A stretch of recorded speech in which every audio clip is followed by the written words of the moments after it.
DM here, and today we are talking about midterm rentals. How do you furnish them? What's the difference between furnishing a short-term rental versus a midterm rental? As you know, a lot of cities are enforcing new regulations, making it harder for us to host short-term stays.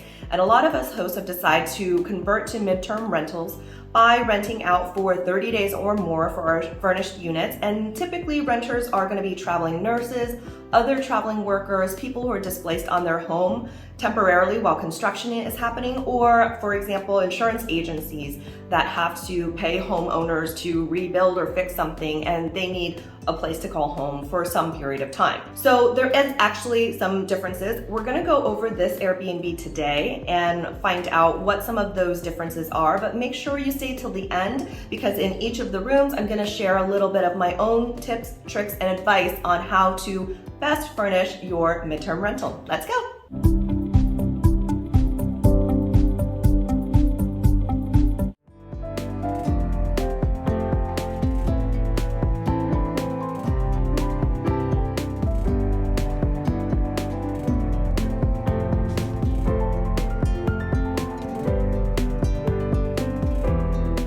Okay, so now we're here in the kitchen, and there's a couple of differences that are really important for short-term versus midterm rental. Midterm rentals, you're going to want to get as close to a real kitchen as possible. That means that you're not going to leave out paper plates or plastic utensils that you can replenish when the turnover cleanings occur. Some short-term rentals offer that, which I think is kind of a nice gesture, especially traveling people. They might just be doing takeout and they need that.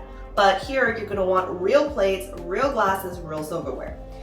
In here, I want to show you, they did a really good job. This is really great for both short-term and midterm rentals, is having thick glass and also having very replaceable, non-design specific. We've got our stove over here, 4-burner stove. Actually, it's a 3-burner stove. That's perfectly acceptable because this is a 1-bedroom apartment. And then you've got your silverwares.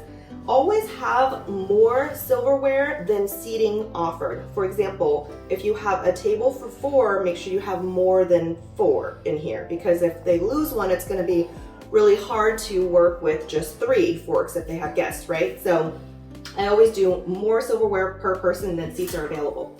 Also, for spatulas, I highly recommend you getting silicone ones or wooden ones instead of metal ones to protect your non-stick pots and pans for longevity. And then down here, they've got standard kitchen utensils and a cutting board, and then they've got the cooking pans, which I always recommend to also have some non-stick, especially in the skillet form. And if you don't offer that, sometimes you will hear them complain or request that. So I would include that. There's actually a washer dryer combo in here. We are on the last leg of our Europe trip for our honeymoon, so I'm actually in Prague right now. So this is not uncommon to have. A washer and dryer is very necessary if you want to be competitive. Especially traveling workers, they're going to want to be able to do laundry in the comfort of their own home. It doesn't really matter if it's going to be in the kitchen or accessible in another place. I know a lot of home buyers, if they go purchase a home, they're not going to want a washer dryer in the kitchen. That's a little awkward. But to be honest, traveling workers don't really care. As long as they're able to do laundry in their unit, they're perfectly happy. So that'll put you at a competitive edge when they're looking at their options.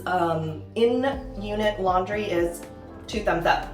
When we're looking at toiletries, supplies, replenishable goods, you're not responsible in a midterm rental to provide supplies for the entire duration of the stay, whereas short-term rentals, you should be. So for me, I always provide them with starter stuff. For example, I might fill up a whole dish soap container or give them maybe 10 dishwashing pods, or give them a small laundry starter, but then I don't provide them continual replenishment goods. They will then need to go out and get their own.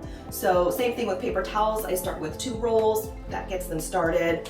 I love that they provide this French press because this appeases everybody. It's so simple and so cheap. But they also have an espresso maker, and this is like pretty much a requirement now. Like, I use a kettle everywhere I go. I actually travel with my own kettle. My husband bought me a silicone miniature kettle that collapses. Actually, I'll link that if you want that. But now it's in every unit, which I love because people can make their own instant, insert word, instant oatmeal, instant noodle, instant coffee, tea. It's amazing. Then they have their other toasters. Now, when you're making your listing for a midterm rental, you might not consider this, but definitely lay out all of your small appliances and take a photo. So if you have a crock pot, an Instapot, anything like that, because people want to know what they're capable of making in your kitchen. And so that will really help them feel like home and see what their options are. Here are the dishes, all white. Again, I love just super, wait a minute, that's not white. All white, okay? Because if it breaks, it's gonna be standard colors to replace and also use standard size dishes. So this would be a no for me. These are a no-no, but definitely all the white ones are super smart. And I recommend you get plates and cups at actually the Dollar Tree for exactly the same purpose, that you can buy them by the each, and they're always there, and you can get white and you can get glass, and it'll be remarkable. Down here we've got a little fridge, kind of small. This is good for a short-term rental. This is not ideal for a midterm rental. So that's not to say people won't rent from you if you have this small of a fridge, but you're not going to be at the top of their list. So they're going to evaluate, does it have a washer dryer? Does it have a full-size fridge? Does it have a stove top that I can cook on comfortably? And then we've got our dishwasher. Dishwashers are great. People love them, especially in America. That kind of wraps it up here in the kitchen. So now let's go take a look at the bathroom. Okay, so now we're in the bathroom. And as I mentioned before, we don't provide toiletries or refillable supplies that last them the entire duration of their stay, generally. But I have moved on to providing these larger toiletry bottles, the standard size, or even the bigger ones with the pumps, because it's less for us to have to worry about refilling. But you can do the small toiletries if you wish. You can see we have our personal belongings in here because we've already been staying here for a night, and I wanted to use this as an example for you guys. The cool thing about midterm rentals is you don't have to do laundry every turnover. Well, you do, but they're months apart, right? So I only provide 2 towels per single guest. So if a unit fits a 1 bedroom and that's 2 people, then I would provide 4 sets of towels, the full set, so the large, medium, and small towels. And then I would also have in a hidden closet somewhere that has a doorknob that has a lock on it. Inside would be additional replacement items if they get stained, torn, or ripped for the house cleaner, or even under emergency situations where the guest is like, I need more towels. I'm like, okay, here's the code, go get them. But now you have the threshold to everything in there, and I hope they don't use everything. I definitely prefer these lighter towel floor mats because it's a lot easier to wash and dry, and the dry time for them is going to be the same as your towel dry time, or a little bit longer, but it's a lot easier on your cleaners and the logistics, especially if you have a same day check-in, to have these types of floor mats than the thick big ones. I also love when they leave a little cup for you to put your toothpaste in here and toothbrush, and I use, I'll just get something cheap from the Dollar Tree, no big deal. Also, always make sure you provide a hair dryer. It's actually really important, and they're so cheap. Like on Amazon, I'll link it. It's like 10 bucks, or you can buy them used if you want, and then extra roll of bags for the trash cans, and that's it. Okay, so here we actually have a bidet too. That's an added bonus, not necessary obviously. The toilet, but what I want to talk to you about is having extra toilet paper. So I definitely start each bathroom with 3 extra rolls and 1 full roll on here. And definitely put the toilet cleaner and the toilet brush, but I would also add a toilet plunger. I would, in addition to the plunger, actually you need one of those like snake things. I'll put a picture right here. It's going to be for if they have hair down the drain and you don't actually need a plumber, you just need to pull the freaking hair out. They can do these things themselves if they have an issue when it's a midterm rental, right? But if it's a short-term rental, you kind of have to babysit a little bit more, and if they call with something like that, you're going to have to take care of it. So definitely have a plunger and one of those hair pulley things. That'll save you a lot of runs to the house.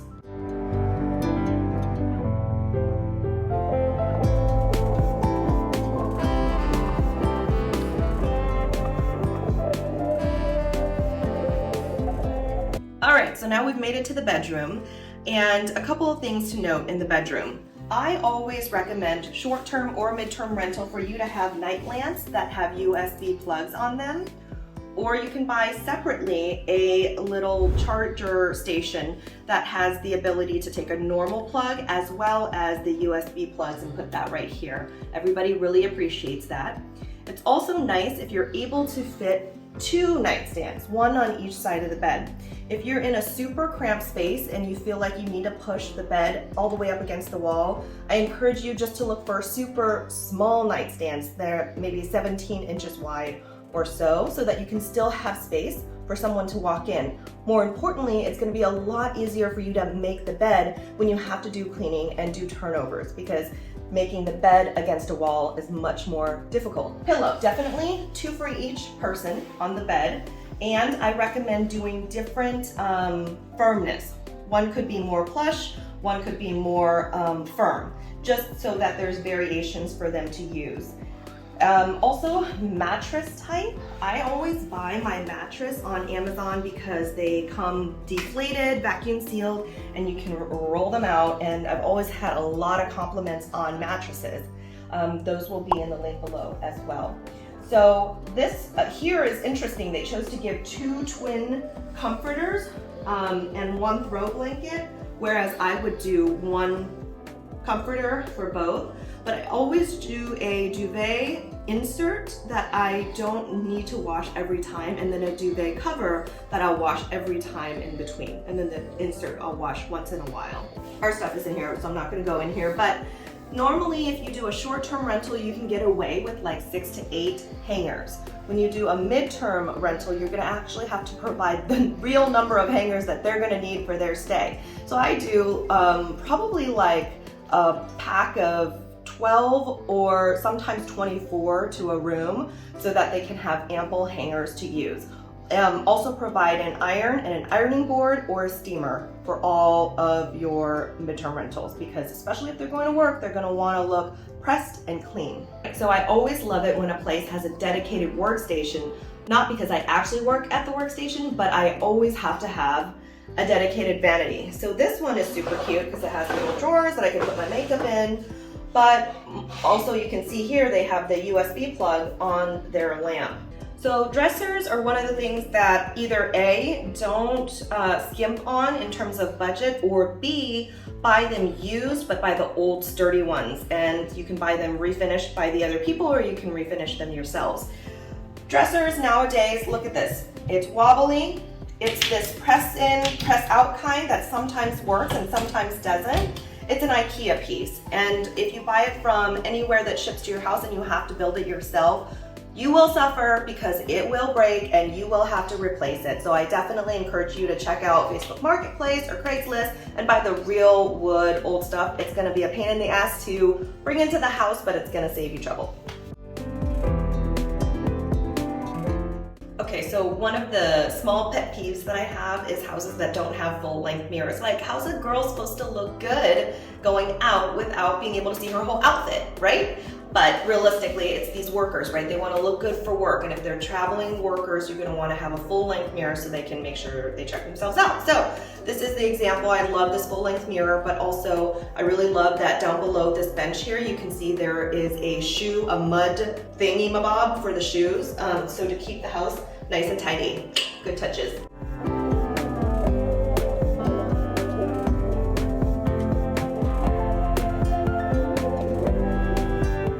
All right, guys, we're in the last room, and that's the living room. And for a living room, I always recommend a relatively comfy couch. If you have the means to have it be a pull-out couch or a futon that looks nice, It's always nice for, especially in a one bedroom, if people are gonna have guests, that their guests have somewhere to sleep. I also always recommend throw blankets. For throw pillows, I recommend having inserts, and then you can take the covers off to wash them or change the style accordingly. Over here with the TV. Now, a short-term rental, TV size doesn't really matter, but a midterm rental, I would recommend if you have the means to go bigger, then you can include it in either the heading of the listing. Like for our house when we rent it out, I say 85-inch TV. Obviously that's kind of enticing and appealing for some people, right? Also, providing something for them to be able to watch on. So whether it's subscriptions that either you pay for or you can have them sign in. A lot of the midterm rentals don't expect for you to have subscriptions for them, and they expect to log in just like at home to their subscriptions, like Netflix or Hulu. But short-term rentals, sometimes they do expect to have some subscriptions already, so that's your call. All right, guys, so we kind of wrapped up the walkthrough of the house, and there's a couple things I want to talk to you about midterm rentals on an operational basis as opposed to short-term rentals. Midterm rentals, it's really important for you to let your renters know things like when the landscaper is going to come, what day is garbage pickup, how to bring it out to the yard, but that they must bring it back where the cans belong, so that your neighbors don't complain about cans being left on the curb for too long. And you can actually even consider paying neighbors to do that, like if you don't want to make it your guest's responsibility. That's especially true in a short-term rental where they might be a little bit offended or annoyed that they have to bring their trash cans to the curb. But if you have a midterm renter, they're gonna be more willing to do things. Another factor in that situation is things like changing batteries or light bulbs. Midterm renters are gonna be more inclined to help you out with those things and treat it like their own home as opposed to short-term renters wanting you to come in for every little thing. Also, how do you price your midterm rentals and where do you list them? So you can continue to list your listings on platforms like AirBnB or VRBO and simply change the minimum nights required to 30 or 31 or 29, whatever your area considers long-term rental. It does actually vary from state to state or maybe even from city to city. Other platforms that I list on is Furnished Finders and apartments.com, or you can do it on Zillow. And I'll also link down below other places that you can consider listing your midterm rentals or for stays that are 30 nights or more. If you don't have regulations in your city that make you feel cornered into renting out for midterm rentals, then you might want to still rent out for short-term rentals or do a combination of both. The reason why that's really good is because sometimes midterm rentals have longer gaps in between renters, right? Because if the minimum is 30 days, and someone checks out and the next person doesn't want to check in until another week and a half away, that time is sitting vacant. So if you're eligible to have short-term rentals, you can fill up that space with short-term rentals and therefore make more money and have more profits. All right, so how do you price your midterm rentals? The strategy, I think, is going to be a little bit similar to short-term in that you're going to look at your competitors, but differently than short-term, you're not going to need to adjust your price as often. You do want to consider, for example, in Phoenix, Arizona, our house during the summertime, we price it moderately low, competitive with other midterm rentals. But come super high season like January through April, we price it quite high. And that's because there's a lot of tourism for people who stay actually 30 days or more. So we could get thousands of dollars more during those months. So you do want to be cognizant of price fluctuations between different cycles in your calendar year. But what you'll do is you'll go onto the platform that you want to list it on. You're going to look for a like-for-like example in your area. So if you have a 3-bedroom, 2-bathroom, 2,000 square feet, you're going to look for a very similar type of a house, very close to your neighborhood, not necessarily in the entire city, and you're going to see what they're charging. And then you're going to compare and kind of want to be probably somewhere in between, depending on the amenities that you're offering. You can offer more amenities and ask for more, but keep in mind that a lot of times traveling workers, they want to make the most amount of money. They're there for work, they're not necessarily there for leisure. So not always will exciting amenities be tantalizing like it is for short-term rentals. They might be looking for a low price point with things like washer, dryer, dishwasher, etc. So keep that in mind, and I hope this video has really helped you consider midterm rentals, what the differences are. If you got some value out of it, would you consider subscribing, hitting the like button, and maybe leaving a comment? Also, this is the first video that my husband is helping me film, so if he did a good job and you want to see more of this, please leave a comment down below, because I would appreciate the help, but you know, everybody likes some positive affirmation, right? Anyways, all right guys, I'll see you next week. Bye now.